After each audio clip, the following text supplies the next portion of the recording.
জয়গুরু বন্ধুরা, আমার চ্যানেলে বিউটিস কিচেনে আপনাদের সবাইকে স্বাগত। আজকে আমি আপনাদের রান্না করে দেখাবো হেলেঞ্চা শাক দিয়ে তরকারি। হেলেঞ্চা শাক দিয়ে পুঁটি মাছ দিয়ে তরকারি। আমি দেখুন এখানে হেলেঞ্চা শাক, এটা কিন্তু আমার ননদের খেতে হয়েছে, সেই ক্ষেত থেকে হেলেঞ্চা শাক তুলে নিয়ে এসেছি, একদম টাটকা, পুরো কচি, দেখেছেন, একদম নরম শাকগুলো। তো এই শাক আপনারা কী করে বাছবেন? এই শাকগুলো কিন্তু বাছবেন, এই যে পাতাগুলো আছে, এই পাতাগুলো হাফ হাফ করে ফেলে দেবেন, হাফ হাফ।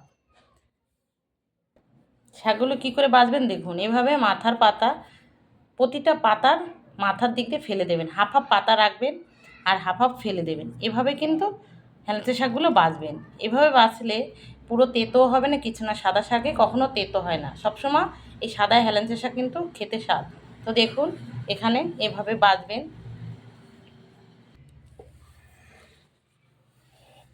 দেখুন এই যে এখানে হাফ পাতা করে আমি ফেলে দিয়েছি। এভাবে পাতাগুলো ফেলে দিতে হবে, হাফ রেখে দিতে হবে, একটু তেতো লাগবে না, খুব সুন্দর লাগবে খেতে।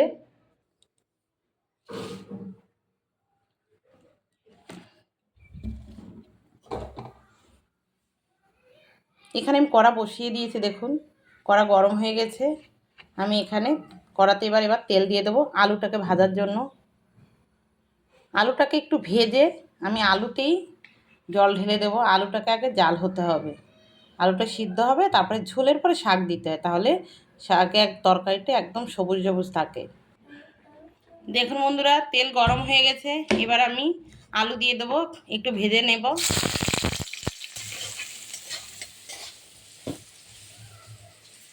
শাক কটা বাড়বো, ভেজে নেবো, হয়ে যাবে। দেখুন বন্ধুরা, আলু কিন্তু আমার ভাজা হয়ে গেছে, এবার আমি জল দিয়ে দেবো। ঝোলে এবার জাল হবে, তারপরে আমি শাকটাকে দিয়ে দেবো। দেখুন বন্ধুরা, কি সুন্দর ঝোলটা টকবগে ফুটছে। আমি এবার দিয়ে দেবো লঙ্কা চিড়ে রেখেছি, সেটা দিয়ে দিচ্ছি। একসঙ্গে একটু লঙ্কাটাও ঝাল হবে। দেখুন বন্ধুরা, আমার কিন্তু আলু সিদ্ধ হয়ে গেছে, এই দেখো, দেখেছেন আলু কিন্তু গলে গেছে। তো এবার আমি এই ঝোলে শাক, ধুয়ে রাখা যে শাক কেটে বেছে ওটা দিয়ে দেবো। আমি শাক দিয়ে দিচ্ছি, দেখুন ঝোলে। এবার নেড়ে ছেড়ে, শাক কিন্তু একদম কমে যাবে, মনে হচ্ছে শাক অনেক, দেখুন ঝোলে একদম কমে যাচ্ছে, দেখেছেন। জাল হবে এবার ঝোল আর শাক মিলিয়ে।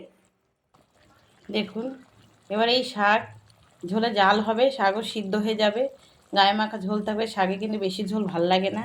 এই শাকে কিন্তু আমি রসুন ফোড়ন দেবো, রাঁধুনি রসুন ফোড়ন আর পুঁটি মাছ। রাঁধুনি রসুন ফোড়ন দিয়ে শাকের তরকারি খুবই ভালো লাগে, এবং রাঁধুনি ফোড়ন দিয়ে আপনারা শাকের তরকারি খাবেন, ভীষণ ভালো লাগে। আর রাঁধুনি কিন্তু উপকারও। রসুনটাকে এভাবে হামান দিস্তে থেতো করে নেবেন বন্ধুরা, তাহলে রসুন কোথাও ছিটকেও যাবে না, কিছু না। এইভাবে থেতো করবেন, আমি থেতো করে নেব। দেখুন বন্ধুরা, আমার রসুন থেতো করা হয়ে গেছে। আমি কিন্তু এই হামান দিস্তে গেছি রসুন থেতো করার জন্য, এবং আদা, আমি চা করলে আদা দিয়ে চা করে, লিকার চা, আমি আদাটাকে থেতো করি। দেখুন বন্ধুরা, আমার কিন্তু শাকের তরকারি হয়ে গেছে, দেখেছেন, হেলেঞ্চা শাকের তরকারি। এটা কিন্তু হেলেঞ্চা শাক বলে, কেউ তেতো শাক বলে। এটা কিন্তু ভীষণ উপকারী শাক। আমি যে মাছ ভেজে রেখেছিলাম, মাছ ভাজাগুলো দিয়ে দেবো সব। দেখুন এবার মাছ ভাজাগুলোকে তরকারির সঙ্গে সুন্দর করে একটু জাল হবে, আমি তারপরে নামিয়ে নেব।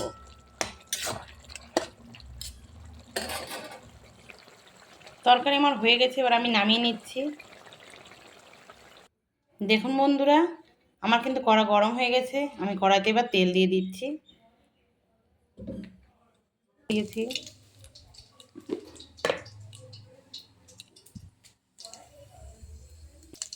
একটু জিরেও দিয়ে দিয়েছি, রাঁধুনি এবং জিরে একসঙ্গে একটু একটু লাল লাল হবে। আমি দিয়ে দেবো রসুন,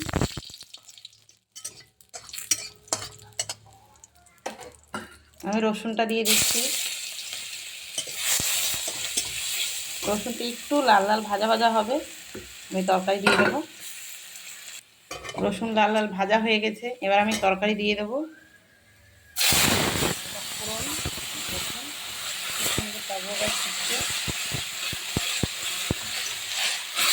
এভাবে একটু ঘেটে ঘেটে দিতে হবে তরকারি, একদম শাকও গলে গেছে। একটু জাল হবে, আমি নামিয়ে নেব। দেখুন বন্ধুরা, আমার কিন্তু তরকারি হয়ে গেছে, শাকের তরকারি। এবার আমি নামিয়ে নেব। দেখুন বন্ধুরা, আমার শাকের তরকারি কিন্তু হয়ে গেছে। একদম মশলা ছাড়া তরকারি, প্লেন তরকারি। এবং এই সময়ে এই তরকারি, তেতো শাকের তরকারি ভীষণ উপকারী। হেলেঞ্চা শাক বলি আমরা। তরকারিটা খুব ভালো, খেতেও ভালো লাগে এবং উপকারীও। তো আমার এই রান্নাটা যদি আপনাদের ভালো লেগে থাকে তাহলে please please please like, share, comment করতে কিন্তু ভুলবেন না। আর সাবস্ক্রাইবটা করে দেবেন। জয় গুরু।